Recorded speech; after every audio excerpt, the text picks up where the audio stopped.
នេះជាការប្រើប្រាស់រូបមន្ត slicer នៅក្នុងកម្មវិធី Access ដើម្បីយើងចង់បានទិន្នន័យប្រភេទណាមួយដែលយើងចង់បានបាទវាទាញទៅតាមប្រភេទអញ្ចឹងដំបូងខ្ញុំមានឧទាហរណ៍ជាតារាងតូចមួយបន្តមកទៀតខ្ញុំសេរីវា center មកដើម្បីស្អាតបាទហើយយើងទាញកាឡាជួយឈរជួយដេកឲ្យវាធំបន្តិចទៅបាទបន្តមកទៀតខ្ញុំ select ទាំងអស់មកខ្ញុំដាក់ជា border បន្តិចដើម្បីងាយស្រួលមើលបាទដាក់កន្លែង border តិចមកមានតារាងហើយ header ខាងលើខ្ញុំសូមដាក់ពណ៌មួយមកបាទដើម្បីយើងងាយស្រួលមើលងាយស្រួលចំណាំអូខេអញ្ចឹងយើងមាន name មាន department និង position បន្តមកទៀតអ្នកទាំងនេះ select ទាំងអស់ហើយចូល insert ហើយចុចកន្លែង table បាទចុចកន្លែង table មកដើម្បីមានកន្លែង filter ហ្នឹងហើយពេលយើងចុច table ហ្នឹងហើយចុច OK ទៅហ្នឹងហើយ header របស់យើងមានកន្លែង filter យើងអាច sort បានទៅតាមប្រភេទណាបាទបន្តមកទៀតអ្នកទាំងនេះ select លើ header មក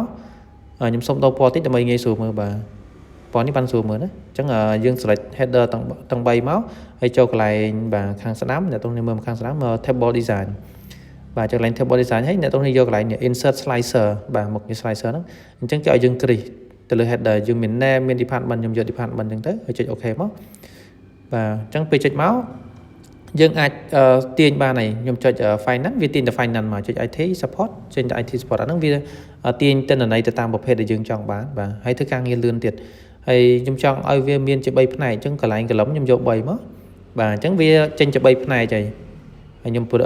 រិចព្រមវាឲ្យត្រូវតិចមកបាទអញ្ចឹងខាងក្រោមនេះ space សហ្នឹងគឺយើងអត់ទុកទេបាទយើងព្រមវាខ្លីមកដើម្បីយើងដាក់វានៅខាងលើណា